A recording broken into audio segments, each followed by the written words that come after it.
വർഷം മുഖ്യമന്ത്രിയായിരുന്ന പിണറായി വിജയനാണ് ഇനി ഓപ്പോസിഷൻ ലീഡറായിട്ട് വരുന്നത്. അദ്ദേഹത്തിന് ആ ഒരു റോൾ ആന്റിസിപ്പേറ്റ് ചെയ്തിട്ടുള്ള ചോദ്യമാണ്, എത്രമാത്രം ഭംഗിയായി നിർവഹിക്കാൻ കഴിയുമെന്ന് താങ്കൾ കരുതുന്നു? നമുക്ക് കേരളം അങ്ങനെ ഓപ്പോസിഷൻ ലീഡറായിട്ടുള്ള മുഖ്യമന്ത്രിയായതും മുഖ്യമന്ത്രിയിൽ നിന്ന് ഓപ്പോസിഷൻ സ്ഥാനത്തേക്ക് പോയ എത്രയോ ആളുകളുണ്ട്. 4 പേരെയെങ്കിലും എനിക്ക് നല്ല കൃത്യം ഓർമ്മയുണ്ട്. എം ശങ്കരൻ നമ്പൂതിരിപ്പാട്, അദ്ദേഹം 69 നിന്ന് മുഖ്യമന്ത്രി സ്ഥാനത്ത് നിന്ന് പോയി. പിന്നെ 70-ലെത്തിയപ്പോൾ അദ്ദേഹം ഓപ്പോസിഷനിലല്ലായിരുന്നു.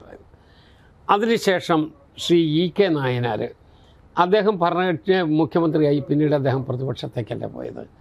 ശ്രീ കെ. കരുണാകരൻ്റെ കാര്യത്തിലും അതുതന്നെ ഉണ്ടായിട്ടുണ്ട്. അപ്പോൾ ഇതെല്ലാം അങ്ങോട്ടും ഇങ്ങോട്ടും അവർ മുഖ്യമന്ത്രി പദത്തിരുന്ന ആൾ പ്രതിപക്ഷത്ത് പോയതും പ്രതിപക്ഷത്തിരുന്ന ആൾ മുഖ്യമന്ത്രിയായതും സംഭവങ്ങളുണ്ട്. ഇപ്പോൾ ലേറ്റസ്റ്റായിട്ട് വന്നപ്പോൾ ശ്രീ പിണറായി വിജയൻ ഓപ്പോസിഷനിലോട്ട് പോയി. ഓപ്പോസിഷൻ ലീഡറായിരുന്ന ശ്രീ വി ഡി സതീശൻ കേരളത്തിൻ്റെ മുഖ്യമന്ത്രിയായി. അപ്പോൾ കേരളത്തിൻ്റെ മൊത്തം ചരിത്രം നമ്മൾ നോക്കിയാൽ, കേരള നിയമസഭയുടെ മൊത്തം ചരിത്രം എടുത്ത് നോക്കിയാൽ അങ്ങനെ 3-4 പ്രാവശ്യം ചേഞ്ച് വന്നിട്ടുണ്ട്. ആ ചേഞ്ച് സ്വാഭാവികമാണ്. അത് അവർ മോശമായതും വ്യക്തിപരമായി അവർ മോശമായത് കൊണ്ടൊന്നുമല്ല. അവർ അവരുടേതായ രൂപത്തിൽ നോക്കിക്കാണും. പക്ഷേ ജനങ്ങളിൽ നിന്ന് അവർക്ക് റിജക്ഷനാണ് ഉണ്ടായത്. അതാ കാരണം. നല്ല പ്രതിപക്ഷ നേതാവാകാൻ പറ്റുമെന്ന് താങ്കൾ കരുതുന്നുണ്ടോ? അതാകും. ശ്രീ പിണറായി വിജയനെ പോലെ ഒരാൾ കേരള രാഷ്ട്രീയത്തിലെ ഏറ്റവും പ്രധാനപ്പെട്ട വ്യക്തിയല്ലേ. അദ്ദേഹം ഒരു പ്രതിപക്ഷ നേതാവ്, നല്ല സൂപ്പർ പ്രതിപക്ഷ നേതാവ് ആവില്ല എന്ന് പറഞ്ഞാൽ ജനങ്ങൾ എന്നെക്കുറിച്ച് എന്ത് പറയും? അതൊരു രാഷ്ട്രീയം കൊണ്ട് ഞാൻ അങ്ങനെ പറയുന്നൊന്നല്ല വരിക. എനിക്ക് ഇപ്പോൾ ഇരിക്കുന്ന സ്ഥലങ്ങളിലൊക്കെ എനിക്കൊരു കാര്യം മാത്രം നോക്കിയാൽ മതി, ഇരിക്കുന്ന സ്ഥാനത്തോട് നീതി കാണിച്ചിരിക്കുക എന്നുള്ളത് മാത്രമേ ഉള്ളൂ. വേറെ ഒന്നും എനിക്ക് പ്രത്യേകിച്ച് നിർബന്ധമില്ല. ഇത്രയും വലിയൊരു മെജോറിറ്റി ഭരണപക്ഷത്തുള്ളപ്പം പലപ്പോഴും ഇപ്പം കഴിഞ്ഞ സർക്കാരിൻ്റെ കാലത്തുമൊക്കെ നമ്മളത് കണ്ടതാണ്. പലപ്പോഴും സ്പീക്കറുടെ മേലിൽ ഭയങ്കരമായ ഒരു സമ്മർദ്ദം ഉണ്ടാവും പല കാര്യങ്ങളിലും. ഈ അടിയന്തര പ്രമേയം നിഷേധിക്കുന്നതിലായാലും മറ്റു കാര്യങ്ങളിലൊക്കെ ആയാലും. അപ്പം ഇതൊക്കെ എങ്ങനെയായിരിക്കും അങ്ങ് കൈകാര്യം ചെയ്യുക? അങ്ങനെയൊന്നും വന്നിട്ടില്ലല്ലോ. അത് വരുമ്പോൾ നമുക്ക് ആലോചിക്കാം. ആ വിഷയം വരട്ടെ. വിഷയത്തിൻ്റെ അടിയന്തര പ്രമേയത്തിൻ്റെ പ്രത്യേകത വിഷയത്തിൻ്റെ പ്രാധാന്യം. വിഷയ അവതാരകനെ പോലെ തന്നെ വിഷയത്തിന് പ്രാധാന്യമുണ്ട്. അതങ്ങനെ സിറ്റുവേഷൻ വരട്ടെ. എനിക്കൊന്ന് ശ്രീത്ത് ചോദിച്ചതിൽ ചലഞ്ച് താങ്കൾക്ക് കൂടുതലായിട്ട് വരാൻ സാധ്യതയുള്ള ചലഞ്ച് ഇത്തവണ ഫോർ ദ ഫസ്റ്റ് ടൈം, മുൻപ് ഊരാജഗോപാൽ ഉണ്ടായിരുന്നെങ്കിലും ഫസ്റ്റ് ടൈം ഒരു തേർഡ് ബ്ലോക്ക് ഉണ്ട്, BJP ഉണ്ട്. അപ്പോൾ ഈ LDFും UDFും മാത്രമല്ല ഒരു 3ാം കക്ഷിയും കൂടെ നിൽക്കുന്ന ഒരു സമയത്ത് താങ്കൾക്ക് വളരെ ടാക്ടിക്കലി മൂവ് ചെയ്യേണ്ടി വരും. അതെങ്ങനെ ഹാൻഡിൽ ചെയ്യും എന്നുള്ളൊരു എനിക്ക് അവരൊക്കെ നല്ല സീസൺഡ് പൊളിറ്റീഷ്യൻസ് അല്ലേ. അവരാരും അങ്ങനെ വലിയ റോ മെറ്റീരിയലൊന്നും അല്ലല്ലോ. നല്ല സീസൺഡ് പൊളിറ്റീഷ്യൻസ് അല്ലേ. അവരങ്ങനെയൊന്നും ഒരു കാർക്കശ്യം നിയമസഭാ നടപടിക്രമത്തിൻ്റെ രൂപത്തിൽ ആ കാര്യത്തിലെടുക്കും എന്ന് എനിക്കൊരു വിശ്വാസമില്ല. മാത്രമല്ല ഇവരൊക്കെ ഇരുന്നതല്ലേ, നേരത്തെ ഇരുന്നതല്ലേ, അനുഭവിച്ചവരല്ലേ, നല്ല അനുഭവ സമ്പത്തുള്ളതല്ലേ. അല്ല സാർ, അതിൻ്റെ ഒരു പ്രശ്നം എന്ന് വെച്ചാൽ ഒന്ന് ഈ BJP എന്ന് മാത്രമല്ല, മുൻപ് കേരള നിയമസഭയിൽ LDFും UDFും ഇരിക്കുമ്പോഴും കേന്ദ്രത്തിനെതിരെ ചില വിഷയങ്ങൾ വരുമ്പോൾ, അതിപ്പോൾ CA ആകട്ടെ എന്ത് വിഷയമാകുമ്പോഴും ഒരു യുണൈറ്റഡ് ആയിട്ടുള്ളൊരു ഫൈറ്റ് വരാറുണ്ട് നമ്മൾക്ക്. അതുകൊണ്ടാണ് നമുക്ക് റെസൊല്യൂഷൻസ് ഐകകണ്ഠേന പാസ്സാക്കാനാകുന്നത്. ഇനി ഒരുപക്ഷെ അങ്ങനെ ഒരു സാധ്യത തന്നെ ഇല്ല. കാരണം കേന്ദ്രത്തിൻ്റെ പ്രതിദാനം ചെയ്യുന്നൊരു പാർട്ടിയുടെ 3 മെമ്പേഴ്സും ഉണ്ട്. അത്തരമൊരു സിറ്റുവേഷനിൽ താങ്കൾക്ക് വളരെ പ്രയാസപ്പെടേണ്ടി വരില്ലേ ഈ BJPക്ക് വോയിസ് കൊടുക്കുക, അതേസമയം ഭരണപക്ഷത്തിൻ്റെ താല്പര്യങ്ങൾ ബിസിനസ് സംരക്ഷിക്കുക, താല്പര്യമല്ല ബിസിനസ് സംരക്ഷിക്കുക, പ്രതിപക്ഷത്തിൻ്റെ അവകാശങ്ങൾ സംരക്ഷിക്കുക. വളരെ ഒരു ഞാണിന്മേൽ കളിയല്ലേ നടത്താൻ പോകുന്നത്? ഞാണിന്മേൽ കളിയല്ല, നിയമത്തിൻ്റെ കളിയാണ്.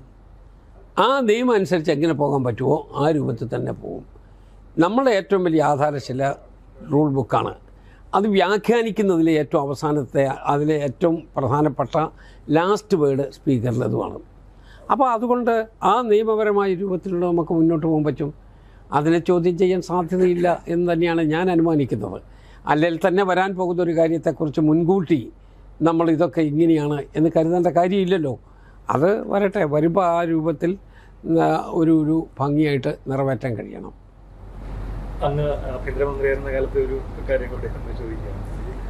അന്ന് വളരെയധികം വിവാദം സൃഷ്ടിച്ച, അല്ലെങ്കിൽ വളരെയധികം ഒരു രാഷ്ട്രീയമായി ചർച്ച ചെയ്യപ്പെട്ട ഒരു കാര്യമായിരുന്നു ഈ ടെനി ജോപ്പന്റെ അറസ്റ്റ്. ഈ ടെനി ജോപ്പന്റെ അറസ്റ്റ് ആ ഒരു വിഷയത്തിലെ സോളാർ സ്കാം കത്തി നിൽക്കുന്ന സമയത്ത് അതിനൊരു ടേണിംഗ് പോയിന്റ് ആയതൊരു കാര്യമായിരുന്നു. ഉമ്മൻചാണ്ടി സ്ഥലത്തില്ലായിരുന്നു, ഉമ്മൻചാണ്ടി ബഹറിലായിരുന്നു, UN അവാർഡ് മേടിക്കാൻ വേണ്ടി പോയ സമയമായിരുന്നു. ആ സമയത്ത് ഉമ്മൻചാണ്ടി അറിയാതെയായിരുന്നു അറസ്റ്റ് എന്നുള്ളതാണ്. അതെന്തായിരുന്നു അന്ന്? ഞാൻ തിരിച്ചെന്ന് ചോദിക്കുക, ആ ആർഗ്യുമെൻറ്റ് ഉമ്മൻചാണ്ടി അറിഞ്ഞാണോ ബാക്കിയുള്ളവരെയൊക്കെ അറസ്റ്റ് ചെയ്തത്? ഇല്ല.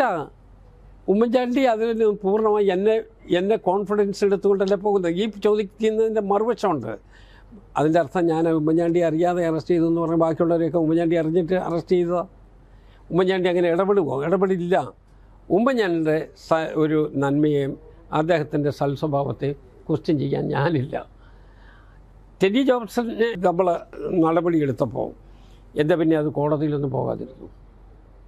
എന്താ കാര്യം? കോടതി പോയോ? ഇല്ല. അത് വന്നേ ആലോചിച്ചാൽ മതി. ടെനി ജോബിന്റെ അറസ്റ്റ് ആയിരുന്നു അത് ഉമ്മൻചാണ്ടിയിലേക്കുള്ള ഡയറക്റ്റ് ലിങ്ക് ആയിരുന്നു? അല്ല. അതിന് അതിൻ്റേതായ റീസണുണ്ട്. ഞാൻ പറയാം, ആ അറസ്റ്റിന് നേതൃത്വം കൊടുത്ത നമ്മളുടെ ഹേമേന്ദ്രൻ ഇപ്പോൾ അതേ ഇരിക്കുന്ന സീറ്റ് എവിടെയാണ്? അങ്ങനെ ഒരു തെറ്റ് ചെയ്ത ഒരാളിനെ നമ്മൾ അത്രയും എലിവേറ്റഡ് പോസ്റ്റിൽ കൊണ്ട് വെക്കുമോ? അപ്പോൾ ഇതൊന്നും അല്ല. ഇതിപ്പോൾ വ്യക്തിപരമായി എന്നെ ഷൂട്ട് ചെയ്യാനായിട്ട് കിട്ടുന്ന ഒരു ചെറിയ ചില്ലുവടി എന്നുള്ളതല്ലാതെ അത് വല്ല കാര്യമുണ്ടോ? ഹേമേന്ദ്രൻ പിന്നീട് പറഞ്ഞിട്ടുണ്ടായിരുന്നു താങ്കളും അറിഞ്ഞിരുന്നില്ല. ഞാൻ അറിഞ്ഞില്ല. അതാണ് എൻ്റെ ക്വാളിറ്റി. ഞാനൊരു ക്രിമിനൽ കേസിനകത്ത് ഞാൻ തെക്കോട്ട് പോ വടക്കോട്ട് പോ എന്ന് പറയുന്ന പോലെ കടിഞ്ഞാൻ പിടിച്ചും കടിഞ്ഞാൻ അയച്ചും വിടാനില്ല. ഇൻവെസ്റ്റിഗേറ്റിംഗ് ഓഫീസറാണ് തീരുമാനിക്കേണ്ടത്. ആ ഓഫീസർ ചെയ്യുന്ന ന്യായമാണ് എന്നൊരിക്കൽ ഞാൻ ആ ന്യായത്തെ ചോദ്യം ചെയ്യല. അത് കറക്റ്റാണ്. അറിഞ്ഞില്ല എന്ന് പറയുന്നത് സത്യമാണ്. അല്ല, മാത്രമല്ല ഞാൻ അറിഞ്ഞു എന്ന് പറയുന്നതല്ലേ തെറ്റ്? ഞാൻ അറിഞ്ഞു എന്ന് പറഞ്ഞാൽ ബാക്കിയുള്ള അറസ്റ്റുകളും ഞാനും പങ്കാളിയാണെന്നല്ലേ എന്ന് പറഞ്ഞാൽ. ഉമ്മൻചാണ്ടി എന്ന് പറയുന്നത് കേരളത്തിലെ മുഖ്യമന്ത്രിയാണ്. മുഖ്യമന്ത്രിയുടെ സ്റ്റാഫിൽപ്പെട്ട ഒരാളെ അറസ്റ്റ് ചെയ്യുമ്പോൾ അന്നത്തെ ആഭ്യന്തരമന്ത്രി അറിഞ്ഞില്ല എന്ന് പറയുന്നത് അത് അല്ല. ഞാൻ പറയുന്ന അതിൻ്റേതായ റീസൺസ് അവർ കണ്ടെത്തിയിട്ടുണ്ടാകും. ആ റീസൺ കൺവിൻസ്ഡ് ആയിട്ട് എന്നെ തന്നെ ബോധ്യപ്പെടുത്തിയിട്ടും ഉണ്ടാവും. അല്ല, എന്നെ കൺവിൻസ് ചെയ്തിട്ടും ഉണ്ടാവുമല്ലോ. മനസ്സിലായില്ലേ? 3, ആ അറസ്റ്റ് ചോദ്യം ചെയ്ത് ആരും കോടതിയിലും പോയില്ലല്ലോ. അതെന്താ കാര്യം? ഈ 3 കൂടെ ഒരുമിച്ചൊന്ന് കൂട്ടി വായിച്ചേ. അറസ്റ്റിന് ശേഷം എപ്പോഴെങ്കിലും ഉമ്മൻചാണ്ടി ഇക്കാര്യം ഔദ്യോഗികമായോ അല്ലാതെയോ അങ്ങോട്ട് ചോദിച്ചു? ഉമ്മൻചാണ്ടിയെ പോലെ ഒരാൾ അങ്ങനെ ചോദിക്കുമോ? ഉമ്മൻചാണ്ടി എന്ന് പറയുന്നത് ഞങ്ങളെയൊക്കെ ക്രിയേറ്റ് ചെയ്ത ആളാണ്. അദ്ദേഹത്തിൻ്റെ മന്ത്രിസഭയിൽ ഞാൻ ആദ്യം 2004 ഇരുന്നത്. അന്ന് അദ്ദേഹത്തിൻ്റെ എനിക്ക് അലോട്ട് ചെയ്ത വകുപ്പിനേക്കാൾ കൂടുതൽ തന്നു. ഞാൻ 17 വകുപ്പിലിരുന്നു എന്ന് പറഞ്ഞാൽ അതിൻ്റെ അർത്ഥം മുഖ്യമന്ത്രി എനിക്ക് അലോട്ട് ചെയ്ത വകുപ്പുകൾ 17 എന്നല്ലേ അർത്ഥം. അപ്പോൾ ആ ഉമ്മൻചാണ്ടി അങ്ങനെ ഒരു ചോദ്യം ചോദിക്കുമോ? ഈ ഹേമചന്ദ്രന്റെ ഇപ്പോഴത്തെ അപ്പോയിന്റ്മെന്റിൽ ചാണ്ടി ഉമ്മൻ ചില സങ്കടം പ്രകടിപ്പിച്ചിട്ടുണ്ടെന്ന് പറയുന്നത് ശരിയാണോ? എനിക്കറിയില്ല. ഞാൻ ശ്രീ ചാണ്ടി ഉമ്മനുമായിട്ട് ഞാൻ സത്യപ്രതിജ്ഞയല്ല, എൻ്റെ സ്പീക്കർ ഇലക്ഷൻ വരുന്നതിന് മുമ്പ് ഞാൻ ആ വീട്ടിൽ പോയിരുന്നു. എനിക്ക് അദ്ദേഹത്തിൻ്റെ സഹധർമ്മിണി, അദ്ദേഹത്തിൻ്റെ മക്കൾ എന്നൊക്കെ പറയുന്നത് നമുക്ക് സെൻറ്റിമെൻറ്റ്സാണ്. ചാണ്ടി ഉമ്മന് ഒത്ത് അസംബ്ലി പോകണമെന്നാണ് ഞാൻ ആഗ്രഹിച്ചത്. പക്ഷേ ചാണ്ടി ഉമ്മൻ ആ സമയത്ത് വേറൊരു മീറ്റിങ്ങിലും കൂടെ കയറണം. അപ്പോൾ ഞാനാണെങ്കിൽ ഏറ്റവും സമയമായി. അങ്ങനെയാണ് അത് കഴിഞ്ഞപ്പോൾ അദ്ദേഹം അവിടെ വരികയും ചെയ്തു. അപ്പോൾ അതൊക്കെ വളരെ കൃത്യമായിട്ട് ഭംഗിയായിട്ടും ഒക്കെയായി. എനിക്കൊരൊറ്റ ചോദ്യമേ ഉള്ളൂ, എന്നോട് ചോദിച്ച ചോദ്യത്തിരിച്ച് എന്നിട്ടെന്താ ഇവരാരും കോടതി പോകാതിരുന്നത്? എന്താ? ഇവിടെ ഹേമേന്ദ്രൻ എലിവേറ്റഡ് പോസ്റ്റ് കൊടുക്കുകയും ചെയ്തു. എന്താ? അല്ല, എന്നൊന്നും പറയാൻ പറ്റിയല്ല. അതൊക്കെ എത്രയോ വർഷം, 10-13 കൊല്ലം കഴിഞ്ഞില്ലേ? അതൊന്നുമല്ല. രമേശ് ചെന്നിത്തല നല്ല ഗ്ലയറിംഗ് ആയിട്ടുള്ള വ്യക്തിത്വമുള്ള ആളല്ലേ. പുള്ളി അങ്ങനെയൊന്നും ചെയ്യത്തില്ല.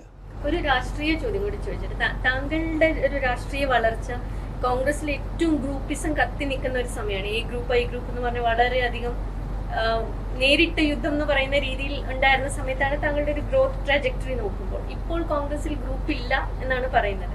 ഈ ഒരു മാറ്റം, കോൺഗ്രസിന്റെ ഈ ഒരു മാറ്റത്തെ എങ്ങനെയാണ് നോക്കിക്കാണുന്നത്? എന്നെ അങ്ങനെ തെറ്റിദ്ധരിക്കരുത്. ഞാൻ സംയുക്ത കോൺഗ്രസിൻ്റെ KSC അവസാനത്തെ KSC പ്രസിഡന്റ് ഞാനായിരുന്നു. 78 കേരളത്തിൽ കോൺഗ്രസ് അങ്ങനെ ഭിന്നിച്ചത്. 78 ലാസ്റ്റല്ല ഒരു 2 മാസത്തിൻ്റെ വ്യത്യാസത്തിൽ ഞാനായിരുന്നു KSU പ്രസിഡന്റ്. അത് ദീർഘകാലമായിരുന്നു. സംയുക്ത കോൺഗ്രസ് പാർട്ടി അതിനുശേഷമാണല്ലോ പലതായിട്ട് പിരിഞ്ഞത്. അതിനകത്തെ KSU പ്രസിഡൻ്റായിരുന്നത് ഞാനാണ്. അപ്പോൾ പിന്നെ എങ്ങനെയാണ് ഞാൻ ഇതിനകത്ത് ഇല്ല. അതിനുശേഷം കോൺഗ്രസ് ഭിന്നിച്ചു. പിന്നിട്ട് 84 കോൺഗ്രസ് യോജിച്ചു. ഞാൻ ഈ ആൻ്റണി കോൺഗ്രസ് എന്നല്ല, AK ആൻ്റണി വ്യക്തിബന്ധങ്ങളല്ലേ. ആ വ്യക്തിബന്ധങ്ങളിൽ നമ്മൾക്ക് ഉണ്ടാകുന്ന ഒരു നിലപാടുകളുണ്ട്. AK ആൻ്റണി തന്നെ നമ്മളോട് ഉപദേശിച്ച ഉപദേശങ്ങളുണ്ട്. അതെല്ലാം ഉൾക്കൊണ്ടുകൊണ്ട് ഞങ്ങളെല്ലാവരും ഒരുമിച്ച് നിന്നു. കോൺഗ്രസ്സാണ് നല്ലത്, ഇന്ത്യൻ നാഷണൽ കോൺഗ്രസ്. ഞാൻ തിരിച്ചെന്ന് ചോദിക്കാം, ചോദ്യോത്തരാണെന്ന് വിചാരിക്കരുത്. ഇവിടെ എല്ലാ ഈ വിഭാഗത്തിൽപ്പെട്ട ആളുകൾക്കും മെമ്പർഷിപ്പ് എടുക്കാൻ കഴിയുന്ന ഇന്ത്യയിലെ ഒരു രാഷ്ട്രീയ പാർട്ടിയുടെ പേര് പറ. കോൺഗ്രസ് അല്ലേ? അതാണ് നമ്മൾ കോൺഗ്രസ് ആകാൻ കാരണം. നമ്മൾ ഇന്ത്യക്കാരനാണ്, അതുകൊണ്ട് നമ്മൾ ഇന്ത്യൻ നാഷണൽ കോൺഗ്രസ് ആണ്. ആ വികാരമാണ് നമുക്കുള്ളത്. ആ വികാരം നമ്മളെ മരണത്തോടു കൂടിയേ മാറുള്ളൂ, അല്ലാതെ മാറത്തില്ല. സ്പീക്കർ എന്നുള്ള നിലയിൽ രാഷ്ട്രീയ നിലപാടുകൾ ഉറച്ചു പറയും. അല്ല, എനിക്ക് ആ പദവിയിൽ ഇരുന്ന് പറയാൻ പറ്റുന്ന പദപ്രയോഗങ്ങളെ എൻ്റെ നാവിൽ നിന്നുണ്ടാകും. ആ പദവിയിൽ നിന്ന് പറയാൻ പറ്റുന്ന കാര്യങ്ങൾ പദപ്രയോഗങ്ങളെ എൻ്റെ നാവിൽ നിന്നുണ്ടാകും. തിരുവഞ്ചൂർ രാധാകൃഷ്ണൻ എന്ന രാഷ്ട്രീയക്കാരൻ ഒരു 5 വർഷത്തേക്ക് അതല്ലല്ല, നേരെ വെളുക്കുമ്പോൾ മുതൽ മുദ്രാവാക്യം വിളിച്ച് നടക്കാവൂ എന്ന് ശഠിക്കുന്ന ഏതെങ്കിലും രാഷ്ട്രീയക്കാരുണ്ടോ? നമ്മളെ തിങ്കിങ് അല്ലേ, നമ്മുടെ മനസ്സല്ലേ. നമ്മുടെ മനസ്സ് സ്വാഭാവികമായിട്ട് നമ്മൾ ഒരു ദേശഭക്തിയുള്ളവരാകും. അതാണ് നമ്മുടെ പ്രൈഡ്. നമ്മൾ ഭാരതീയനാണ്, അതാണ് നമ്മുടെ ഈ സന്തോഷം. നമ്മൾ അതോടൊപ്പം തന്നെ ജീവിതത്തിൽ ആദ്യം വന്ന് ഒരു അംഗത്വം എടുത്തൊരു പാർട്ടി, അതാണ് നിൽക്കുന്നത്. ആ പാർട്ടി നമുക്ക് തരാവുന്ന ഒത്തിരി സ്ഥാനങ്ങൾ തന്നിട്ടുണ്ട്. പിന്നെ ഏത് സ്ഥാനം കിട്ടിയാലും മതിയാകില്ല എന്ന് പറയുന്ന ആക്രാന്തക്കാരുണ്ട്. ഞാൻ ആ പക്ഷത്തിൽപ്പെട്ടതല്ല. ഒത്തിരി സ്ഥാനങ്ങളുണ്ട്. ഞാനൊക്കെ സത്യം പറഞ്ഞാൽ തിരുവഞ്ചൂർ ഗ്രാമപ്രദേശത്ത് KP പരമേശ്വരൻ പിള്ളയുടെ മകനായിട്ട് ജനിച്ച് അവിടെ നിന്ന് 8 കിലോമീറ്റർ നടന്ന് സ്കൂളിൽ പഠിച്ച, അത് ഏത് ക്ലാസ്സിലാണ്? 7ാം ക്ലാസ്, 8ാം ക്ലാസ്, 9ാം ക്ലാസ്, 10ാം ക്ലാസ് പഠിച്ച് വളർന്ന ഒരാളാണ്. അപ്പോൾ അതുകൊണ്ട് നമ്മൾ ജീവിതത്തിൻ്റെ എല്ലാ കറുത്ത വശങ്ങളും എനിക്കറിയാം. കറുത്തെന്ന് പറഞ്ഞാൽ മോശമായെന്നല്ല, കഠിന വശങ്ങൾ. അതെല്ലാം ഞങ്ങൾ നടന്ന 8 കിലോമീറ്റർ ഞങ്ങൾ നടന്നാണ് പോയത്. തിരിച്ച് വീണ്ടും 8 കൂടെ നടക്കണ്ടേ? 8 16 കിലോമീറ്റർ. ഈ കാലഘട്ടത്തിൽ ഏത് കുട്ടിയാണ് 16 കിലോമീറ്റർ നടന്ന് പഠിക്കുന്നത്? ചിലപ്പോൾ കാണും നമ്മളുടെ ഏതെങ്കിലും ഗ്രാമാന്തരങ്ങളിലുള്ള കുഞ്ഞുങ്ങൾ. അങ്ങനെ നമ്മൾ വന്ന വഴി അതാ. ആ വഴി അതായതുകൊണ്ട് എൻ്റെ മുൻപിൽ വരുന്ന ഏത് വെല്ലുവിളിയും അത് നമുക്കൊരു വിഷമായിട്ട് തോന്നുന്നേയില്ല. ഞാൻ വെല്ലുവിളിയൊക്കെ സ്വാഗതം ചെയ്യുകയാണ്. നമ്മൾ ഉൾക്കൊണ്ട് പിന്നെ എൻ്റെ എളിമത്വവും എൻ്റെ വിനയവും അതാണ് എൻ്റെ സമ്പത്ത്, ജീവിത സമ്പത്ത്. ആ സമ്പത്തിനകത്ത് കോംപ്രമൈസ് ചെയ്യാൻ ഞാനില്ല. മറ്റൊരു കാര്യം കൂടെ ചോദിക്കാനായിട്ട്, ഈ കേരള നിയമസഭ കഴിഞ്ഞ ഒരു 5 വർഷത്തിനിടയ്ക്ക് സക്സസ്ഫുള്ളായിട്ട് ഒരു കേരള ലിറ്റററി ഫെസ്റ്റ് നടത്തിയിട്ടുണ്ടായിരുന്നു. അത് തുടരാനാണോ നമ്മുടെ തീരുമാനം, അതോ അതിലെന്താണ് നമ്മൾ? സക്സസ്ഫുള്ളായി നടത്തി എന്ന് പറയുമ്പോൾ തന്നെ തുടരാനില്ല എന്ന് പറയാതിരിക്കാനുള്ള ലീഡിങ് ക്വസ്റ്റ്യൻ ഇല്ലേ?